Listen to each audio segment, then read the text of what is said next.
you wake up today, Stephen, and you look around yourself, like who are you? Who is your identity, and how do you look in the mirror at who Stephen Benedict is? Yeah, that's a great question. I think that's come up more so than ever right now, as I'm kind of beginning to close this chapter of my athletic career and move into my next chapter of life. So you start exploring those things, right? And you find it mostly. I think most athletes can attest to this. Is that on our days off or when we have downtime, they become the most agitating to us because we don't know what to do with our time, right? I'm used to training 20, 25 hours a week.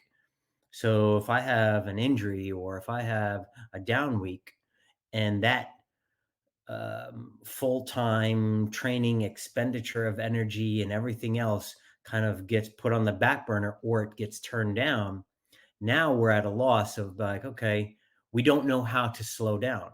Right? We're used to going 100 miles an hour. We're used to being on a program, a regimented program, following the things we need to do. And when that's not there, now we have to fill in the gaps. So that particular time becomes a space of, okay, kind of reflection and asking those questions of who I am, what am I going to do next, where am I going to go next, um, and and I think it's not only for athletes, but I think athletes get a heightened sense of it Mhm. because they're so out in the field all the time, And and on it's public not display, right? right. It's not a 9 to 5, Mhm. right? It's totally different. There's a lot of shifts and pivots and um, a lot of curves and peaks and valleys for us. Whereas a 9 to 5, and you're working in corporate, you know what you're doing. You're going to work. You have a certain amount of things you have to do on your desk, or jobs coming in. Whatever. It's kind of like even keeled. It's the same thing every day, right? Now, for us to shift to do that, well, some can do it very well, some can't, depending on what sport you're in. And I've found that one, for my sport, track and field is a very due diligence sport. It's a soul sport. It's not like a team sport. And you have to be very savvy, business savvy. You have to not only be an athlete with a pretty face and be able to be talented in what you do, but you have to also, when you're off the track, you have to be very due diligent on being able to market yourself as a brand, as an image, as a story, adding more value and bringing ROI to companies and brands and sponsors. Because obviously sponsors are our bread and butter, right? Like Mhm. that's what we need in order to support our training. So I've been very good at that. I am, I went to school for marketing and graphic design, so that's helped a lot. Uh, I speak in a lot of circles. That's helped a lot. But in answering your question, I've been exploring what I'm going to do after this, and I've narrowed it down to a couple of things, and they're totally left field. They're totally the opposite direction of anything that any probably buddy would have thought I would go. I mean, marketing is on the radar. I do have opportunities to do that for companies that I've worked with and been, but I'm actually very interested in going for my private pilot's license and going into Oh, commercial pilot. Um, so flying the friendly skies, so to say. So that has been on my radar a lot, and it's going to be totally different, but it still gives me. And the reason why I kind of chose that is one, I kind of looked over myself, right? And I looked over the things in which I feel that would help me to keep thriving and feel like I'm still doing something that is kind of exciting, and kind of getting me exposure, right? Go back to that word exposure. mhm. So I've traveled the world, competed overseas, numerous countless amounts of time here in the States. So I love traveling and I love exposing myself to different cultures. What better way to do that than flying and being able to fly, to different countries, different places, see different people, interacting with that. That was a huge piece for me. And I think the longevity that would keep me in there. I've been in the marketing space. I've worked for big companies. When I first came out of college in New York, I worked for Cosmopolitan magazine, doing great layouts in their magazines, other magazines. Hated it. Hated being in a cubicle. Yeah. Hated the atmosphere. It was just not. It just didn't fit my model of being on the go and being able to produce or being able to be active in some way. Now, that's not to say I'm still not going to train for something afterwards. The athletic piece is embedded in me. It's a seed. So I'm probably might go back to martial arts, um, and go back to judo and compete there for a while, but it will be more casual. It will be more of self-discipline and just a platform in that. But I think it's just a matter of kind of shifting gears and seeing what pieces you can still carry with you, Mhm. from what your base is. Well, and I'm glad you said just that. 'Cause that's what my head is thinking. The pieces that you can carry with you. Excuse me, because I think to somebody listening right now who's going through that kind of that identity thought in their head and either out walking right now or just thinking about what's kind of going on in their life, you are the best example of not being identified by one thing.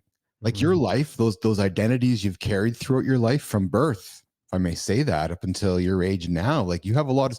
If you look at it in the perspective of a book, which I know you've written, mhm. those chapters are your different lives. And you said your life changed every 3 to 5, 7 years, right? And you're the best example of an identity that's constantly changing, where one day you may wake up as a pilot in the friendly skies, right? That, Right. that new identity, right? Yeah. And Yeah. finding, and you've clearly, and so what strikes me again with you is that you've clearly found a way to embrace that you've empowered yourself to embrace that struggle or that transition. You're constantly transitioning, Stephen. Mhm. Yeah, it's definitely like you said, it is a struggle. It's a struggle for athletes. Athletes are a rare breed, right? Especially when you're competing and you're operating at a very high level. It's very hard to put down the sword, right? It's Yes. hard to put it down and understand, okay, you know what? I've had enough, or I can't do this anymore, or I need to move on, right? Like there's a space, and that's humbling, right? And you Yeah. have to be able to accept that, but that doesn't mean that you need to be somebody totally different, right? And that doesn't mean that you can't enjoy the rest of your life, in something that you never thought would even be on the radar. And that's why I say is look at the things that you enjoy and what you currently do, and try to transition some of those things into what you're going to do next. And if you have some of those pieces, that transition will become almost seamless, and you'll you'll enjoy what you're doing. You'll probably be taking a lot less of a beating than what we do as athletes now. So your energy levels will probably skyrocket, and you'll be able to maintain, um, probably more so than most, because of your athletic base. And I say this because this is personal experiences. Some of the things I've put myself through, not only on the track but off the track, in my darkest periods of times, through alcohol and drugs and abuse in that space, is the only reason I got through that is because I was so healthy and because I've trained at such a high level. That is like a God given. I look back at that all the time. Um, so like those things, like the health and wellness piece and those structural pieces, they'll last forever and they'll carry on for you forever. Um, so your transitions are not the transitions are not like you're going, like it's your death march, right? And I think we get scared about that. I think athletes especially get scared about that. It's like, God, man, I'm not going to be looked as an athlete. Like we're looking at it from a standpoint of what we're going to lose, like our star and our fame and how the public looks at us, right? We put too much weight on that instead of, hey, what is going to make me most happy and what is going to make me thrive into the next chapter? Because then when that happens, other things will gravitate towards it that you're not expecting. Mhm, mhm. It's the idolization, right? Mm, It's that adulation, isn't it? It's that being idolized, and then like Dale and I have talked, going from one thing to just kind of hanging out with the buddies, playing. Okay, I'm no longer a Montreal Canadian anymore. It's like, oh, right. okay, yeah, right. It's a big thing. Yeah. Yeah. It is very big thing. Yeah. Friday you go to work with the jersey on. Monday you come home and you're going to play beer league hockey with your buddies, right? Yeah, yeah. I mean, there's a very simplistic kind of downgrade for a It, period of time, it is, you yeah. know, and it's a tough thing. It's a very tough thing when, especially for guys, when they feel like their ego is taking a hit. And when we're able to disconnect from that and be like, look, I don't care. Like now I'm able to enjoy life for a while instead of having to worry about, and yes, like some of these other things you're gonna have to still worry about and still like be due diligent about is like your diet and your health and doing those checkups and things like that. But overall wise, as far as the longevity of things, you're probably going to take a skyrocket approach in which you're not waking up feeling like a truck hit you, which I've woken up so many times in my life, and all of these things, and start enjoying like your wife, your family, your kids, and that's where kind of like the shifts happen. And yes, you're still going to be known as an athlete, but you just don't have to be in front of the camera anymore. Or you can utilize that and utilize your story and your base and build other pieces off of that. That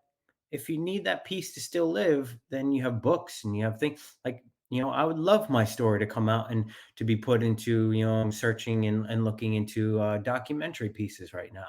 Uh, but a space in which, again, I want to approach it in which, yes, the story is about me and it's my baseline, but the overall message is not about me. It's more about hope and thriving and being able to attack certain situations and stuff. So, like the narrative is there, but the kind of forefront is not about me. You you're using your story to stand at the door and open it up and say, "Hey, everybody, here's my story. I'm telling it. Those of you that want to join me and share yours and be a part of it, and I'm happy to be the catalyst. I'm happy to be the guy that's going to stand up and bear himself up here. And those that want to join me, great. I welcome you." That's really what you're saying, isn't it, Stephen? Yeah, without a doubt. I just there's a time and a space for standing in the light, and there's a time and a space and Yes. standing on the side of the light and allowing other people to kind of step into it a bit out of their kind of dark walk, so to say. Mhm. I like to really specifically call awareness and learn something on every single show, and that's one that I will not forget. So I'm glad we got it on recording, so that this old brain doesn't forget it. Hey, let's turn some of the attention to. So just gonna throw this out there. We're Mhm. gonna go to overtime. Good for you. Yeah.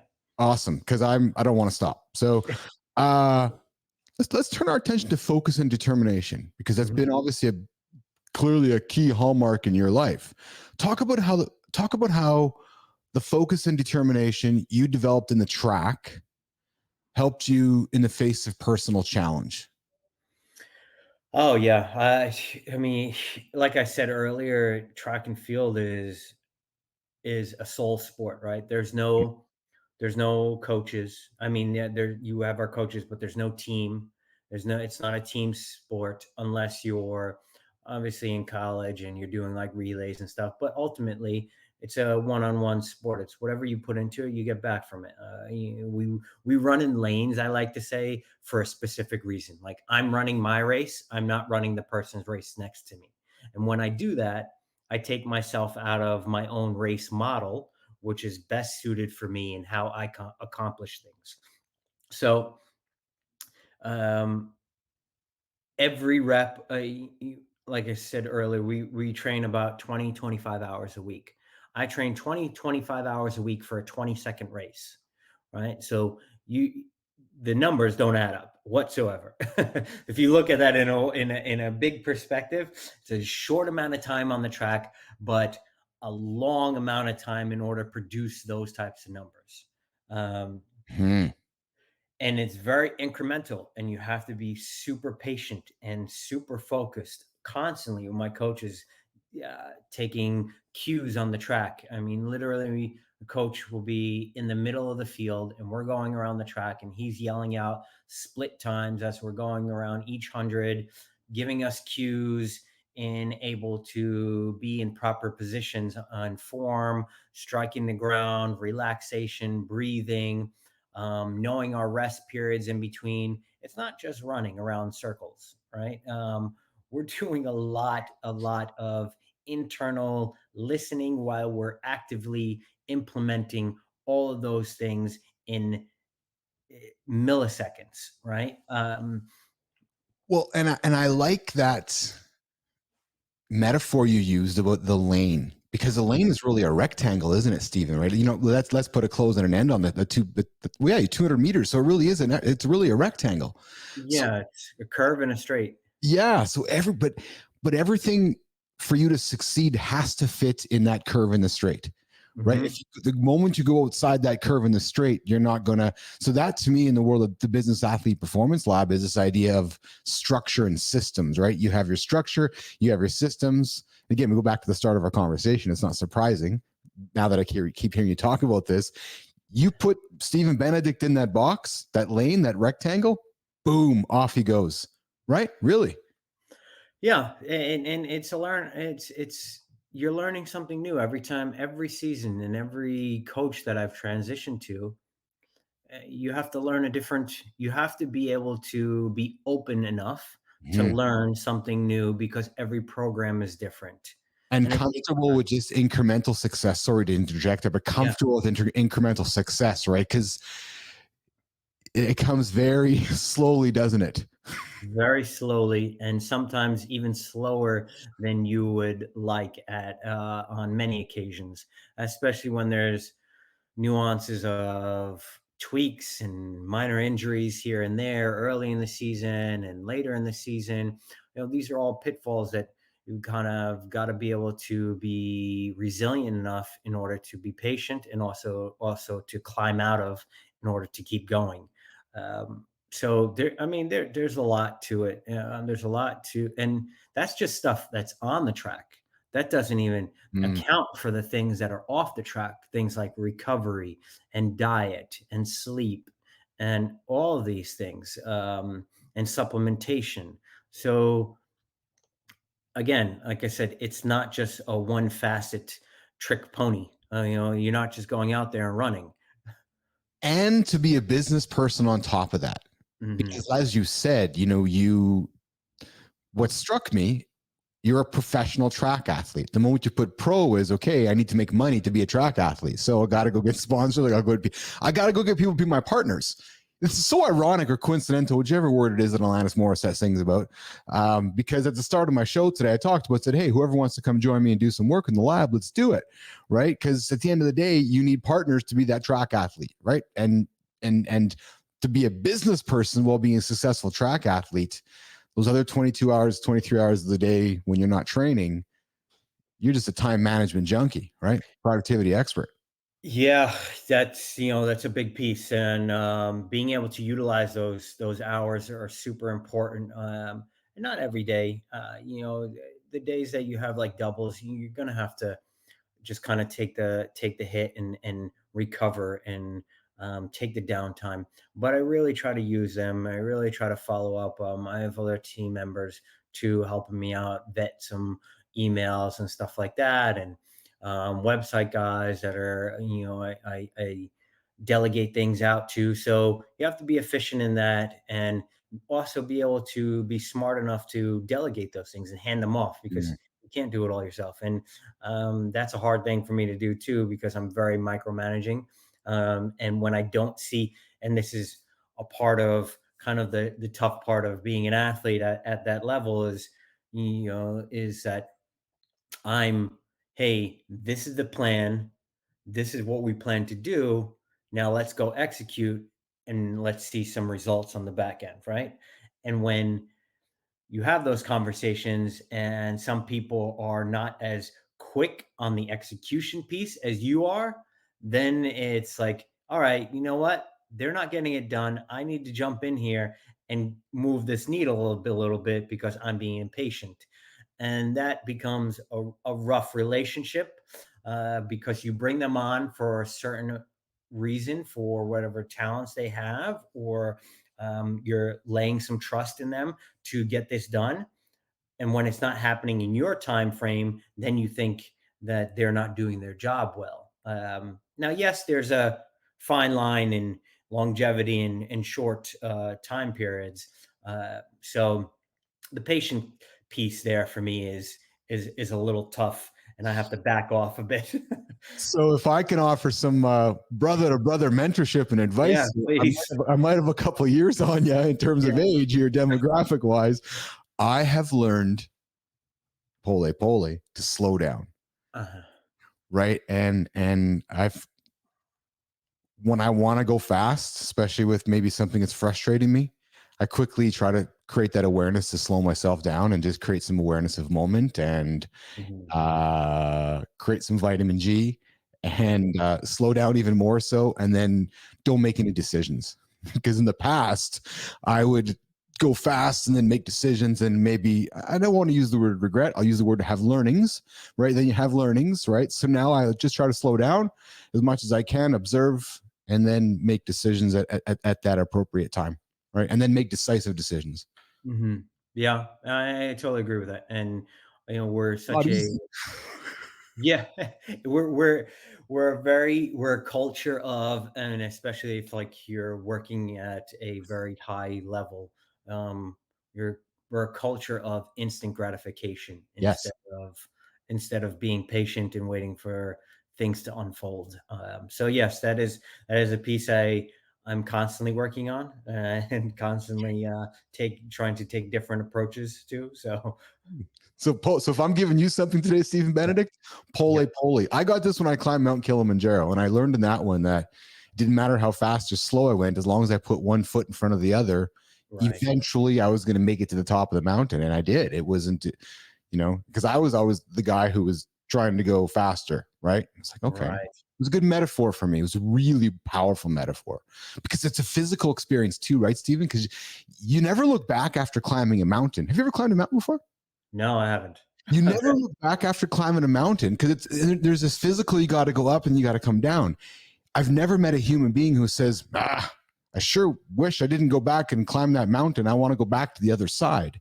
Mm, Right. And there's that physical idea, as I've gone through my journey in life, which has had our audience knows, its shares of ups and peaks and valleys, that it was, I'm no longer back on that other side of the mountain. mm, Right. It was a good way to slow down for me, a really good way. So I've done it a few times since then. nice, We should go nice. mountain climbing together.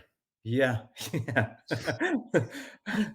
I've been asked to go hiking a lot of times. I'm like, and I'm Well, that's right what it is now for me. when I'm not talking crampons and big clips or something. I'm just talking about hiking up the I mountain. And okay, that I could do that. Yeah. yeah. No, I'm not. My kids won't let me climb Everest, so I stick to Kilimanjaro and places where I can just put one foot in front of the other here. So Got it. Got yeah, it. yeah. Hey, so what advice? So you've been through tons of adversity, tons of challenges, and we stay on focus and determination. What advice you giving to someone who's trying to maintain that focus, trying to maintain that determination in the face of obstacle? Mm.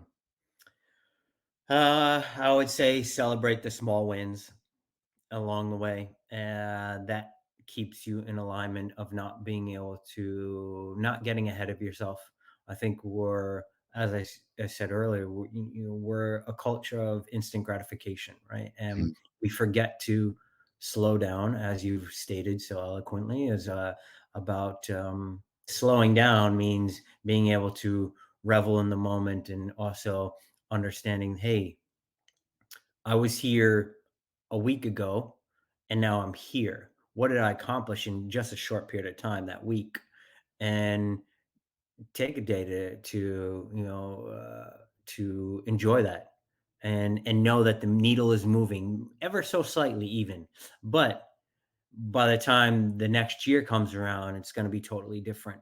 So the focus needs to be on what your day to day looks like, and also taking a day during the week to see what you've accomplished, whether it be from 7 days out, 2 weeks out, 30 days out. Mhm. Uh, I always love like a 90-day kind of experience and knowing like, okay, for the next 90 days, I'm going to do this. And then you can look back on that. But you'll also get all of those, you also get all of that momentum building up and understanding of what you've had to learn along the way, even that short period of time, that those 90 days, which is only, 3 months. It'll take, you know, it'll really give you a perspective and shift. And um, the just those simple things. So when we train, I have blocks. Like we train in blocks. So we Mhm. have four-week blocks. First 2 weeks are hell. It's we call them the corrective phases, right? So and that just means we're introducing a new block with a new nuance or new variables of training, where our body's going to have to adjust. That first week is death. Our body's not used to the volume. We're not used to the change in rest periods. We're not used to the change in the potential pace that is increased from the previous block. So that first week is just all adjustment. And it feels like we're at day one again of our season, and we're having to learn to run again because our body is just going through a change. Mhm. And next week it gets a lot better. Like, you can see and you can feel, oh, I've handled the workload a lot better. And that third week is that much better. And then that fourth week becomes a deload week where we're doing half the amount of sessions, and we're kind of recuperating our body and letting it get through a space of rejuvenation. And then we have to go back through another phase and another block. So if you kind of break it down and segment it down, it becomes a lot less stressful, and it becomes a lot less overwhelming in that space. And I think that we have such a broad vision of what we want to do, and how we want to approach things, and where our end goals are. So we're looking at it from day one to where our end goal is, and it becomes overwhelming to us Mhm. because there's so Mhm. much time. We need to really bring in that vision to kind of what's today, and how am I showing up today, um, and doing the best in where I'm at today, and laying it out on the line today, and then being able to put your head down at the end of that day and be like, I laid it out today. I Mhm. did what I had to do. I'm happy with that. And that's where you're able to kind of sleep in a space of calmness and peace, and knowing that I've put my best foot forward, and that's going to show up tomorrow. I love the idea of blocks, Stephen Benedict. When I did Kilimanjaro, I trained 100 days before the experience. So 90 days I added 10. So it was 100 days to climb Kilimanjaro was my training program. And I broke it up into 10 day blocks. And which mentally allowed myself, I said to myself, okay, so if I succeed 90% of the time, it gives me one day to fail throughout those 10 days, right? Mhm. Which is a data. I use those with air quotes, right? To have a bad day, to maybe kind of fall off the ladder, maybe just to however I want to fall out of that structure. But those 10 days over 10 days times 10 was 100 days. What a wonderful experience that was. And what I found most enjoyable about climbing Kilimanjaro, Stephen, was almost the entire 100 days even in advance of climbing the mountain. I really enjoyed the process of doing that, right? And just digesting those blocks and checking them off, checking them off, checking them off. It didn't seem so daunting to climb that mountain when I did it that way. So I can appreciate your comment on tackling thing with blocks. Yeah, I think it's important. We need to just, I mean, gosh, The world right now is so oversaturated with so much garbage. It's just like we have to filter through what's most important and be able to shrink it down to things that we can handle. Hmm. Hmm. You're a strong leader. In your experience, how important is the role of motivation and encouragement in leadership, especially when dealing with social and emotional challenges? Mm. I think encouragement goes a lot further than motivation. I think motivation is very short lived. Anything new and shiny and out the gate, everybody's going to have a boatload of motivation to get into it. But it's when that steam runs out, is how are you going to be able to put the foot in front of the other to keep moving even at the smallest steps.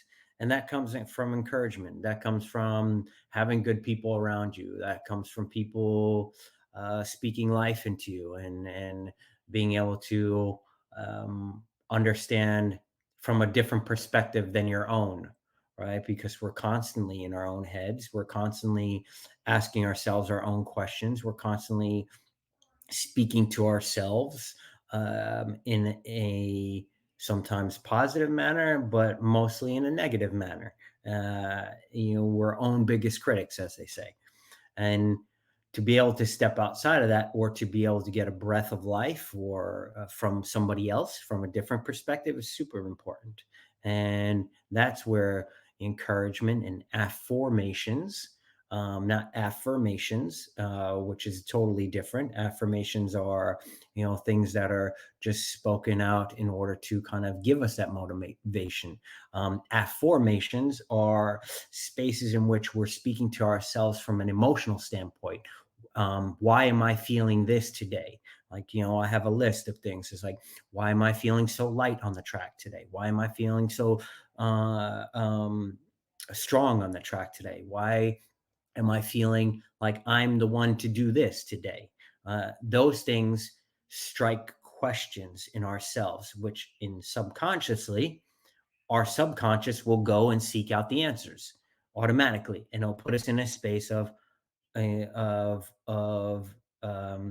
not reflection, but also in a space of um, searching for answers, which Mhm, is always good, mhm, because we'll always get an answer back. mhm, Um, so those things, but definitely having a good community around you, very tight niched community around you that can relate to situations, that are also high achievers, high learners, or self aware. Um, People that you trust. I can probably count less than five on one hand for me. But their words are very heavy, and I listen and I absorb, and I take them into account. mhm, Because a lot of people know of who I am, and what I do, and my space of due diligence, and my constant efforts to become better, and my own self critic, is that they give me that space in order to slow down, and to take a rest day, and to um, tell me what they see in me that I probably wouldn't look at myself and say that, right? So mhm, mhm.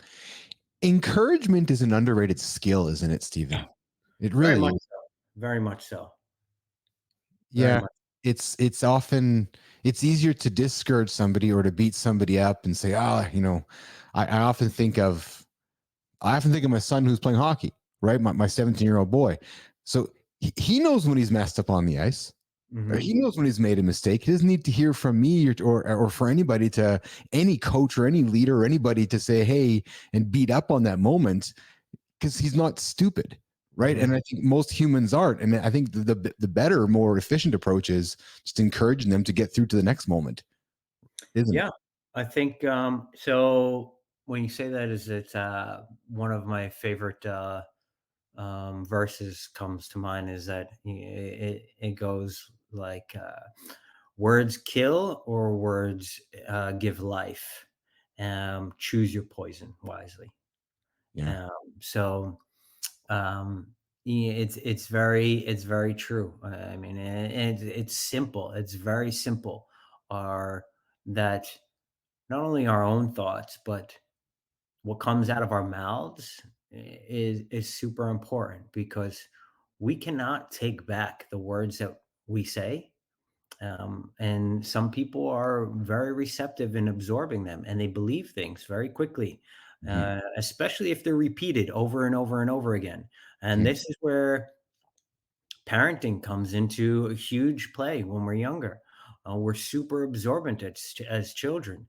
Our brains are sponges. Our emotional well-being is being cultivated in such an early age that whatever we're told, whatever we see, how our parents act and react and respond to each other, we build up those things, and they are seeds that are being planted as we grow. So our environments um, are super huge spaces in which we grow. So Stephen, are you a dad?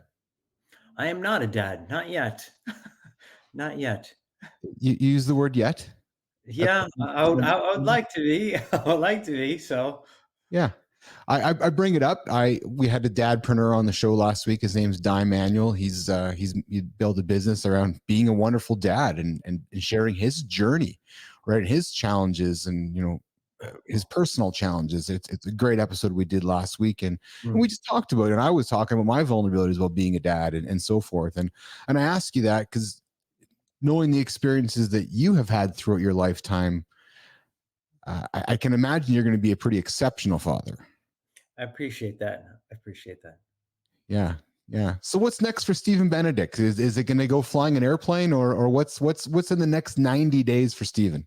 Right now I'm in the muck of training right now. So I'm in preseason. This is pretty much my probably going to be my last year, if not maybe one more, but my last Olympics. So definitely, definitely pushing the close of the envelope on it, and so very much in it right now with my coaches and my training partners. So I'm really excited about this year. There's a lot of things shaping up, and um, just looking to close on an exclamation point. It's fantastic. Is there anything that we haven't talked about today that you want to throw on the table to talk about? Your book, your show, any of your other appearances? This is the platform to do it now, to share with the audience something that I may not have asked you or you want to speak about. Flip the mic open to you. No, I think we've covered a lot. I mean, there's a lot to my story, that it would take a long time to cover. So there's nuances there, and you guys are all more than welcome to reach out. My website is probably the best place you can catch the full picture of things, of kind of things unfolding from my schedule to competitions to events that I'm doing. And that is www.stevieb.com. Has all my social there, has interviews there that I continue to do and put up. Like I said, I'm an open book. It doesn't matter what you're going through.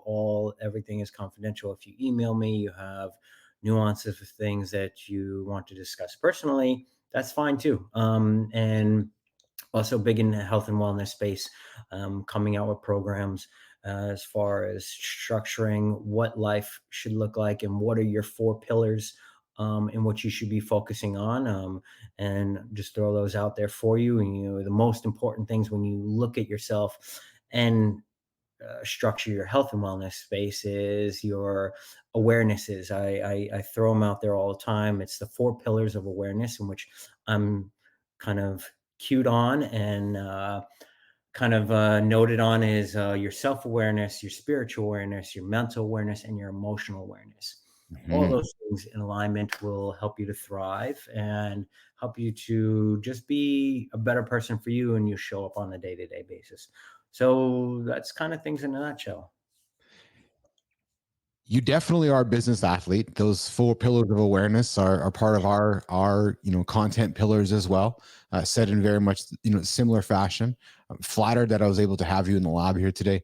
Last Monday, Stephen, we had Robert Esme here, one of the gold medalists from '96, with Bernie Cern and the gang there, and it was interesting to hear from him, because when I asked him his journey to become a gold medalist, he said, well, no, when I decided I was going to be an Olympian, it wasn't to be an Olympian. I was deciding I was going to be a gold medal Olympian. And to hear his story was a pretty fascinating journey. And we talked about the burden of carrying that and all those things along the way. So I invite you to check that show. He was in the lab last week.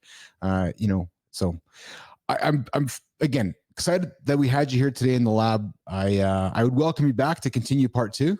Yeah, definitely. That sounds great. Although I might chunk this up and make this into actually a 2-parter myself, because we've had a wonderful conversation. Now I'm going to throw this out on the table. So we've gone through November, Stephen Benedict, and we're on November 29th. And I chose last year to begin something in my journey through life called No Month in November. And I chose last year to say no to peanut butter, because peanut butter just goes on everything for me. Like, I mean, absolutely everything. And it takes me out of my line. It takes me out of the lane, Stephen. When I have peanut butter, it just takes me out of my lane. So I this November, I challenged BAPL Nation to put their poison on the desk for the month of November and say, hey, put something aside, make a different choice, and say no to something. So for one day, or maybe for the rest of the year, and I know you're in some structured systems right now, but what are some no things that you struggle with? Let's make this a broader question. What are some no things that you kind of go, oh man, I want that peanut butter, or I want that ice cream, and it's going to get me out of my lane? Yeah, I'm a dessert guy. So I love cakes. Yes. Yeah, I'm a cake guy and donut guy. Yes. Big donut guy. So I think I think I'm gonna have to give up donuts for a while. I mean, I'm like bad. Good fuel though, right? Like, they're good fuel for a runner. Yeah, that's probably how you justify it, isn't it, Stephen? I justify it because I go on my way to the gym. There's a place called Sidecar Donuts, and they like make them like right out of the oven for you. So I'm always like on my way to the gym, I pick up like 2, and I'm like, oh, I'll burn this off in the gym, whatever. But my coach found out the other day, and he actually had one. He's like, you can't have these anymore. These are so loaded. And I was like, all right. So I think I'm gonna have to cut back on that, like the pastry thing. And me being an Italian is very tough. I love my pastries, so maybe for that I'll keep it out for till the beginning of the year at least. Yeah, cookie dough for me, donuts, pastry, all those. I'm definitely on the sweet side of the. We would be fighting at the pastry counter, I think, Mr. Benedict. All right, man. Well, listen, I'm going to throw you into the green room while I say goodbye. If you just hang tight for a moment here, and I'll come back and walk you out of the lab. All right, hang tight. All right, no problem. Thanks. Boom, boom, and there we go. All right. So, hey, wasn't that a fantastic conversation with Stephen Benedict? We went into overtime. I think I'll be cutting this up into 2 shows. I don't know why I wouldn't, because what a great chat, and so that we can have Stephen back for 3 and 4. Listen, if you're tuning in now, tuning in later, go tune back to the beginning of the show. It's an awesome episode around Stephen Benedict's journey. And I'm not even going to attempt to start it right now. You got to go back and listen to the show. What I do want to talk about, though, is the month of November is coming to a close. November is coming to a close, but that does not mean we give ourselves permission to open the peanut butter jar. So now I have a game I'm playing with my head, right? Here's the truth that perhaps we all have with ourselves sometimes, and I'm going to bring it up right now. So one shoulder is like, well, no, just have a little peanut butter. The other shoulder is like, well, no, but you're going to break the 30-day streak. So now you guys are going to have to deal with me talking to you. And here's the public part of this, doing this show every single day and keeping myself accountable. Is I'm keeping myself publicly accountable to this. It's like I'm writing in my vitamin G journal in front of all of you. How long will Keith stay outside of the peanut butter jar? Live in the lab, in the Business Athlete Performance Lab, Monday to Friday, we're noon Central Time. We'll see you guys tomorrow.